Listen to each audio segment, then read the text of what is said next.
Tensão, rivalidade, proximidade geográfica, revanche da final olímpica de 2 anos antes, tentativa de suborno, arbitragem com medo do sangue quente dos latinos e muitos craques em campo.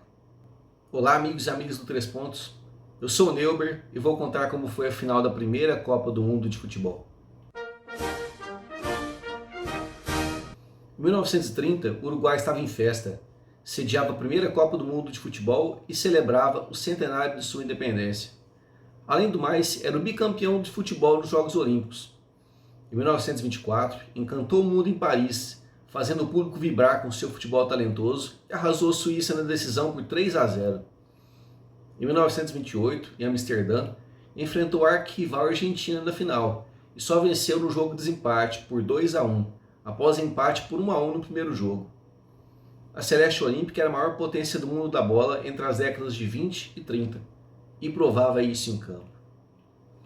E para mostrar ao mundo mais ainda sua grandeza, o Uruguai construiu o fabuloso e mítico Estádio Centenário em Montevidéu. Como os preparativos para a competição começaram em cima da hora, o arquiteto Juan Antônio Escasso teve apenas 8 meses para construir o estádio, que só ficou pronto 5 dias após o início do torneio. E mesmo após a Copa, ainda tinha vários setores inacabados. A cerimônia oficial de abertura da Copa aconteceu no dia 18 de julho, mesmo já tendo 5 dias de bola rolando. Os festejos começaram às 8 da manhã e prosseguiram até às 15h30. No centro de Montevidéu, destaque para uma linda salva de 101 tiros disparados pelos soldados da Fortaleza General Artigas. Às 14h30, houve desfile de todas as delegações pelo gramado. Meia hora depois, o presidente uruguaio, Juan Campistegui, desceu ao campo junto com o presidente da FIFA, Jules Rimet, e deu o pontapé inicial. Aliás, o Mundial de 1930 foi o único em que houve desfile de abertura com as seleções, pois todos os jogos foram realizados na mesma cidade. Nas demais Copas, por haver várias sedes, o desfile não foi mais viável. Apesar de tanta festa, a seleção uruguaia frustrou o público presente em sua primeira partida, ao vencer a fraquíssima seleção peruana por apenas 1-0, em jogo válido pelo Grupo 3.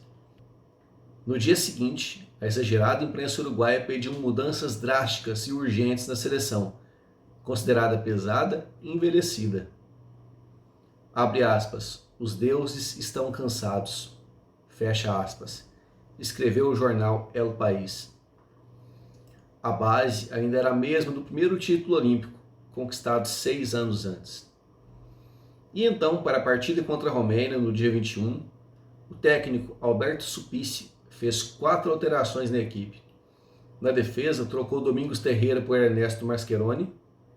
Na linha de frente saíram Santos Urdinarã, Héctor Manco Castro e Pedro Petroni. Entraram Pablo Dourado, Héctor Scaroni e Pellegrino Anselmo. Essas modificações garantiram o maior equilíbrio da equipe. Com Scaroni liderando o ataque, o Uruguai passeou em campo contra a Romênia e fechou a goleada por 4-0 logo no primeiro tempo.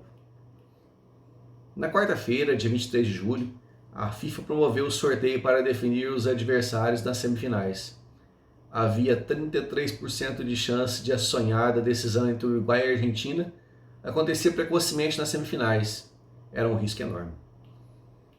As bolinhas foram numeradas da seguinte forma: 1 para a Argentina, 2 para os Estados Unidos, 3 para o Uruguai e 4 para a Iugoslávia. Jules Rimet, que presidia a cerimônia, convidou um jornalista presente para sortear a primeira bolinha, que foi o número 1 da Argentina. A tensão era enorme. Sob intensa expectativa, outro jornalista tirou a bolinha número 2 dos Estados Unidos. Ufa! Todos respiraram aliviados. Esse sorteio também definiu a ordem dos jogos. Argentina e Estados Unidos seria no sábado e Uruguai e Iugoslávia no domingo. Em caso de empate, haveria uma prorrogação de 15 minutos, dividida em 2 tempos de 7 minutos e meio. Se o empate persistisse, haveria a segunda prorrogação dos mesmos moldes. Se mesmo assim não tivesse um vencedor, haveria um jogo extra. Se esse jogo também terminasse empatado no tempo normal e nas prorrogações, o vencedor sairia por meio do sorteio. Mas nem precisou de nada disso. A Iugoslávia havia eliminado o Brasil na primeira fase, mas foi massacrada pelo Uruguai por 6-1. Na primeira fase, a Argentina foi líder do grupo 1, único com 4 seleções, já que os demais só tinham 3 equipes. Venceu a França por 1-0 em um jogo duríssimo, goleou o México por 6-3 e bateu o Chile por 3-1. Na semifinal, a Argentina enfrentou os Estados Unidos, que estava fazendo um duelo equilibrado até ter 3 jogadores lesionados, inclusive o goleiro. No segundo tempo, os argentinos desandaram a fazer gols e o jogo terminou em 6-1 para os albicelestes. Como era esperado, os favoritos Uruguai e Argentina se encontravam na decisão da primeira Copa do Mundo de futebol. A rivalidade entre os dois vizinhos já era muito forte nessa época. Montevideo e Buenos Aires são separadas apenas pelo estuário do Rio da Prata. Essa proximidade fez que as seleções dos dois países se enfrentassem frequentemente no início do século XX.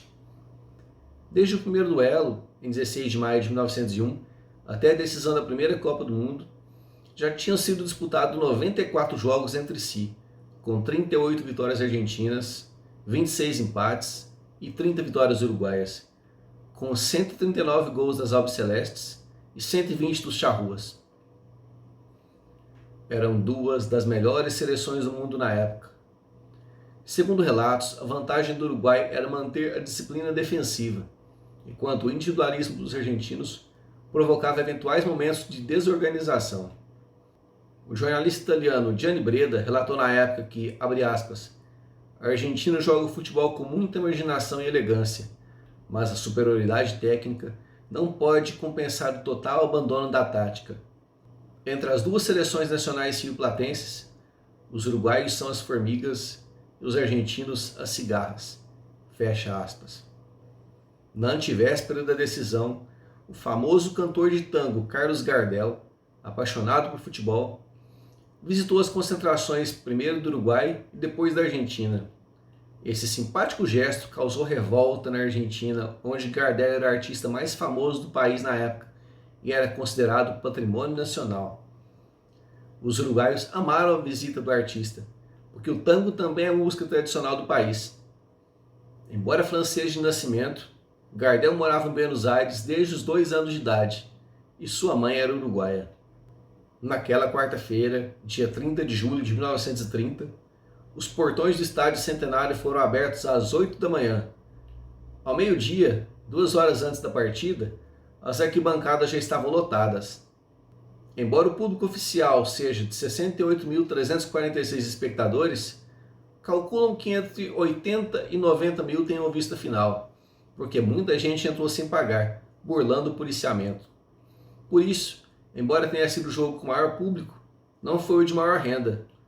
A bilheteria oficial foi de $30.200, enquanto a semifinal entre Uruguai e Iugoslávia rendeu $35.207.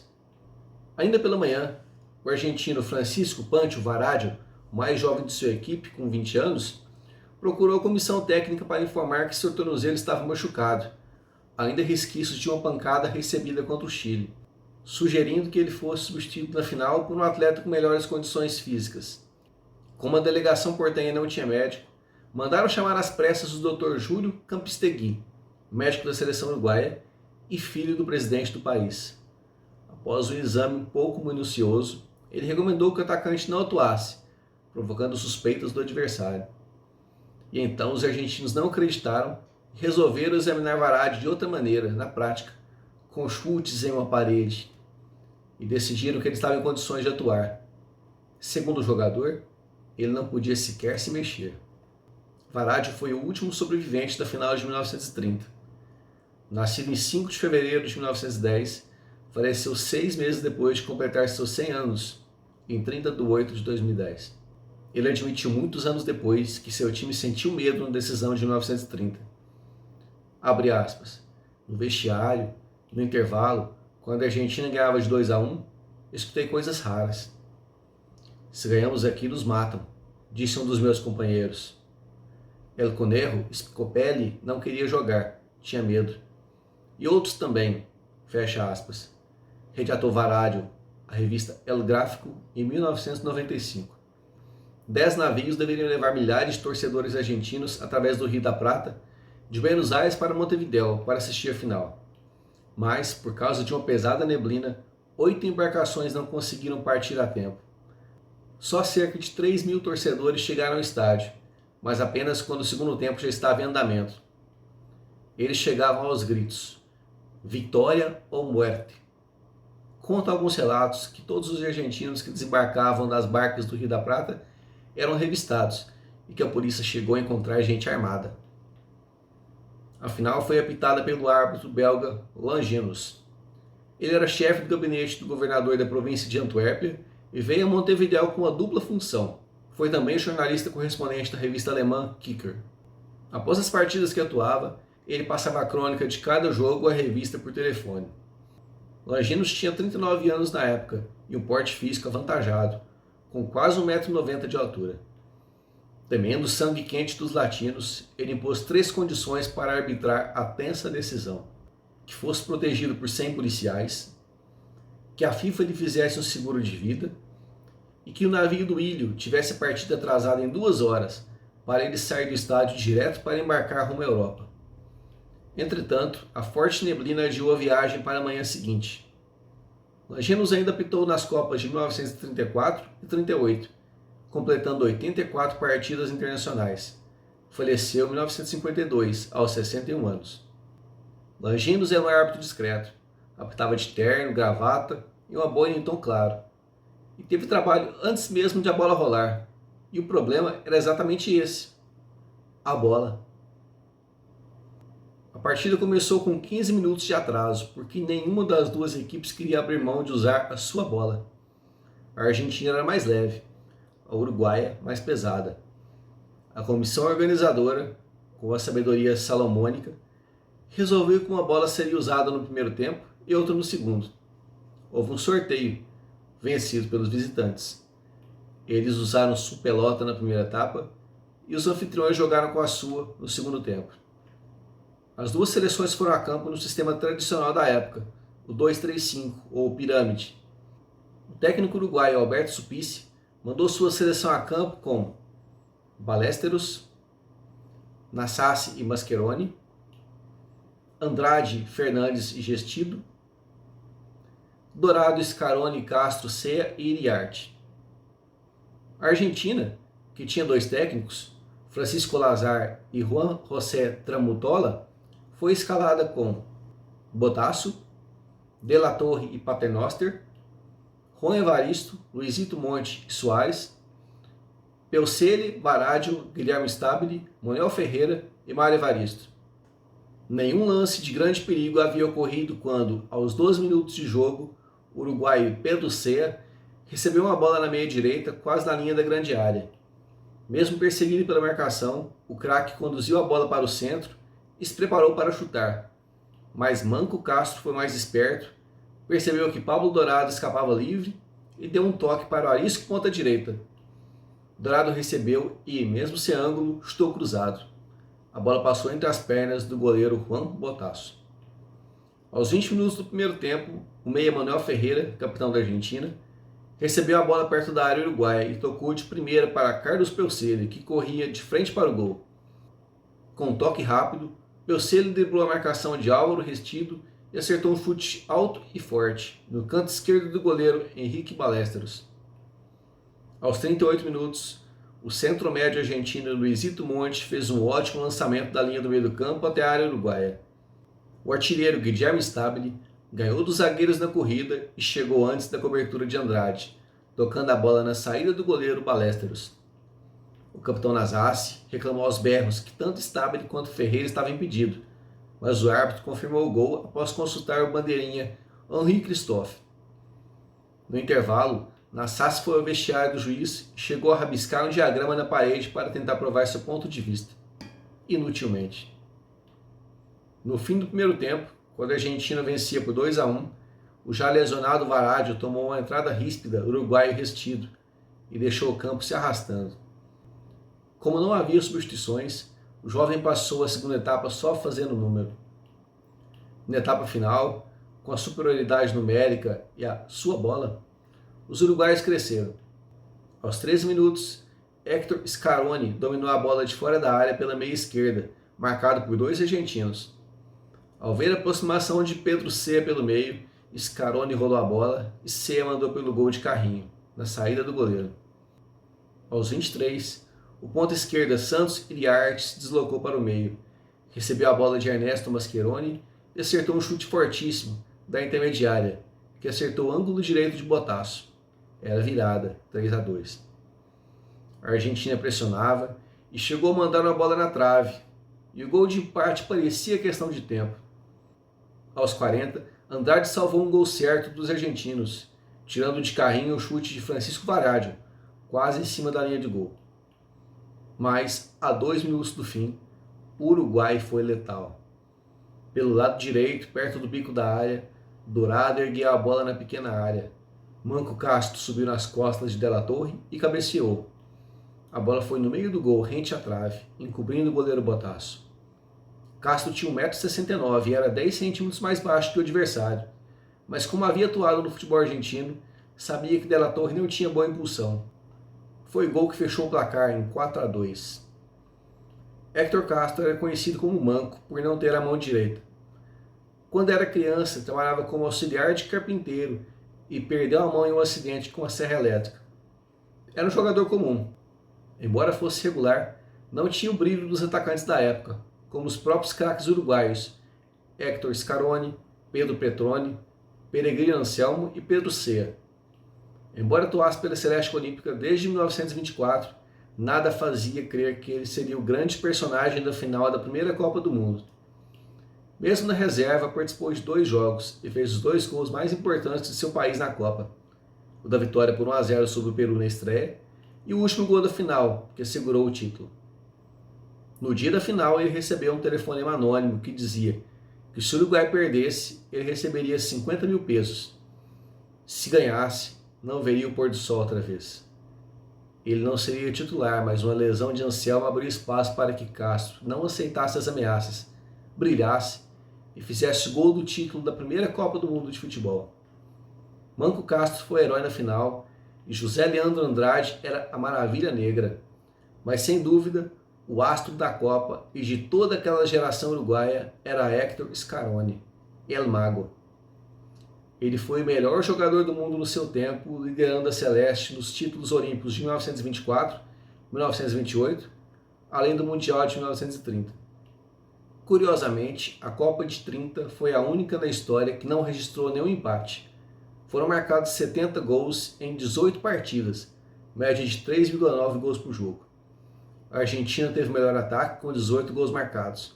E o Uruguai terminou com a melhor defesa, sofrendo apenas 3 gols. O centroavante argentino Guilherme Stabile foi o artilheiro do Mundial com 8 gols em 4 partidas. Ele se tornou o primeiro jogador a marcar gols em todos os jogos que disputou. Ele não jogou a primeira partida diante da França e só estreou contra o México. Acabou conquistando definitivamente a vaga de titular para o restante da competição a marcar 3 gols. Ele era conhecido como El Infiltrador, pela facilidade que infiltrava nas defesas adversárias. Sua velocidade vinha da experiência anterior no atletismo, pois fazia os 100 metros rasos em cerca de 11 segundos.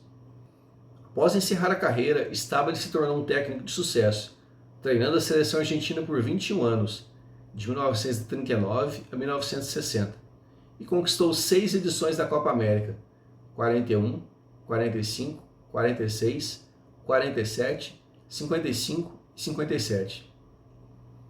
Ao contrário do que se tornaria tradição a partir da Copa seguinte, a taça não foi entregue ao capitão da equipe campeã no campo de jogo. Após a partida, o presidente da FIFA, Jules Rimet, a levou ao vestiário e a entregou a Raul Rudy, presidente da Associação Uruguaia de Futebol. O dia seguinte à final foi proclamado feriado no país de apenas 2 milhões de habitantes, que comemoravam freneticamente. Cada jogador campeão ganhou a casa do governo como prêmio. Além disso, os 11 vencedores foram agraciados pela FIFA com medalhas de ouro confeccionadas por Abel Lafleur, o mesmo escultor que produziu a taça. E assim, com total merecimento, o Uruguai conquistou a primeira Copa do Mundo de futebol. Continue conosco, siga, curta, compartilhe. 3 pontos. Paixão com conteúdo.